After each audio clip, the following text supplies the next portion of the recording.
In this section, we will take a detailed look at layers.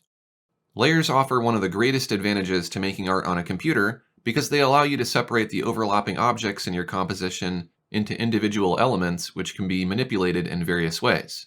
For example, you can change the size, position, or color of an object in your painting. You can do a lot with layers, and by using them, you can make your digital painting experience a lot less frustrating. I've opened the snow globe template. This is an example of a painting which uses a lot of layers. The snowman is a group of layers, and within the snowman group, there's a layer for the nose. I can hide the visibility of the nose to remove it. There are also layers for the scarf, the arms, and so on. I can move the whole snowman group if I want to experiment with different positions for him. I can even move objects on the Z-axis, which allows me to put the snowman layers behind the tree layers. Layers give me an incredible amount of flexibility to compose my piece. By using layers, I can freely experiment without having to worry about making mistakes. If you are not happy with a layer, you can correct it or delete it. You don't have to worry about hurting the other elements in your painting that you are satisfied with. Layers are your friend, so don't be afraid to use them. I have layers for everything in this painting. The snow, the tree, the globe, the wrinkles on the scarf. It's not uncommon for me to use 50 or more layers when I'm working on a complex painting. You might not want to deal with 500,000 layers, but it doesn't hurt to use at least a few. For instance, when you're drawing a sketch for your painting, you could put the sketch on a separate layer. That will allow you to move the sketch around your composition, make it larger or smaller, or even remove it when you no longer need the layer. Or as we've looked at in previous lessons, you can use layers to keep your color separate from your line work. This will give you the flexibility to change the fill colors or shade within the cells without affecting the lines. You can control many of the layer properties in the Layers panel. This is a very important panel, therefore it's always visible in my workspace. In order to assist me in this exploration of layers, I've enlisted my friend Layers Dude. As you can see, he is made from a bunch of layers. There's a layer for his hair, his eyes, his mouth, and so on. There are also layers for yellow, blue, and red balls, which we will use throughout these demonstrations. By default, I'm only showing the names of the layers, but if you like, you can show a visual example of what's on each layer by going to the Layers panel Options menu and choosing the thumbnail size you prefer. I'll go ahead and show a thumbnail for this demonstration. Otherwise, I prefer no thumbnail, because once I've labeled each layer, I don't need to see a smaller image of what's on it. That just wastes space in the Layers palette. As you can see, the thumbnail for the shirt shows a tiny image of what's on that layer. The layers in the Layers palette are presented in sort of an overhead view. The bottom of the Layers palette is the background, or the plane that's furthest away from you. And at the top of the Layers palette is the plane or the object that's closest to you. If you can imagine you're standing right in front of Layers Dude, he's in between you and the background. And the colored balls are in between yourself and Layers Dude. If I want to move the blue ball behind Layers Dude, I'll need to select that layer, and then use the Layer Adjuster tool to move it about where I want it. And now to move it backward on the Z-axis, I need to drag that layer down in the Layers palette and release it beneath the body. Now when I move that blue ball around, you can see that it is behind Layers Dude.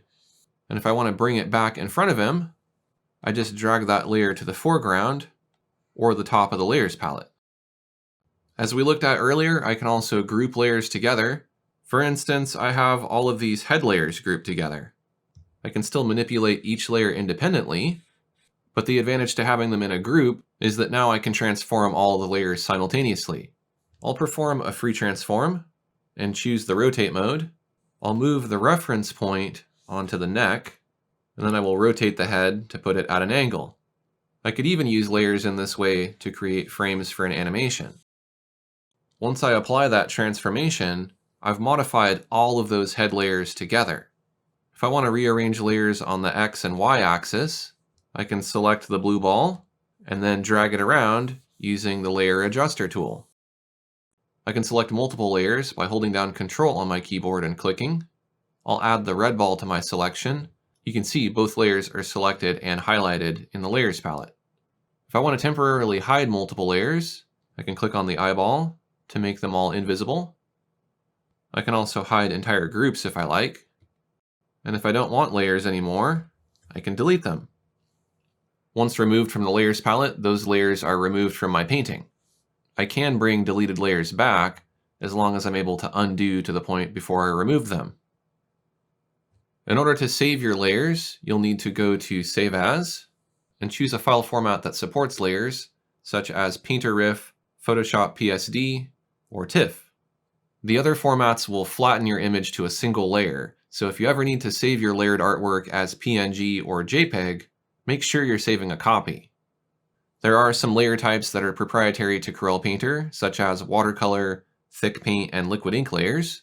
We'll be discussing these in more detail in later lessons. There are other types of specialty layers as well, but your basic layer is going to be compatible with most art applications. If you save as a PSD or TIFF, you can manipulate those default layers in other applications, such as Photoshop.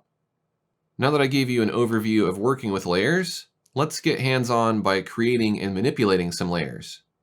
I can create a new layer from the bottom of the Layers palette by clicking on one of the 4 new layer icons. When I click on the default new layer button, that adds a new layer above whichever layer was currently selected. Since I had the head group selected, the new layer went above that. Had I selected a layer within a group, that layer would be created within the group. I'll toggle that head group open by clicking on the triangle, and I want to drag that new layer into that group. I'll place it above the face layer, and I'll name that layer Beard. I'll select black and choose the smooth scratchboard brush. Now I'll draw in a beard on Layers Dude. Because that beard is on a separate layer, I can show and hide it, free transform it, change the color of it, or delete it. I can change the name of the layer by double-clicking on it. I'll call it facial hair. As far as naming layers, just name them whatever you think is going to help you understand what's on that layer. I can look at the eyes layer and I instantly know what's on it.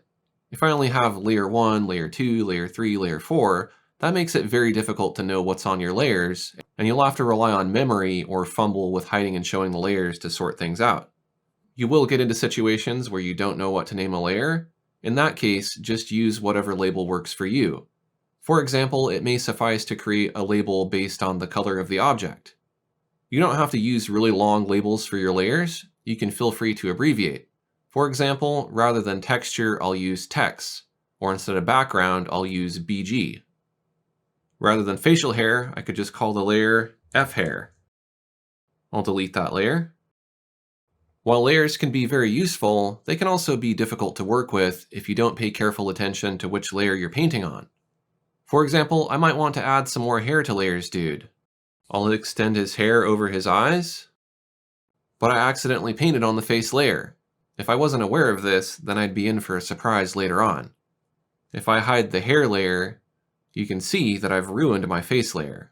If I am fortunate enough to be able to undo to before I added the hair, then I can redraw the hair on the correct layer. If I can't undo, then I have no choice but to repaint the face to fix it, and then redraw the hair on the correct layer. In either case, I've just wasted time. This is precisely why it's important to pay careful attention to which layer you're painting on, and labeling your layers helps you keep track of that. Even so, I've been working with Corel Painter for a long time, and I've created many paintings. Despite all of that experience, I sometimes accidentally paint on the wrong layer, so don't feel bad because it happens to all of us. Oftentimes, you will have accidentally painted on a blank area of the layer.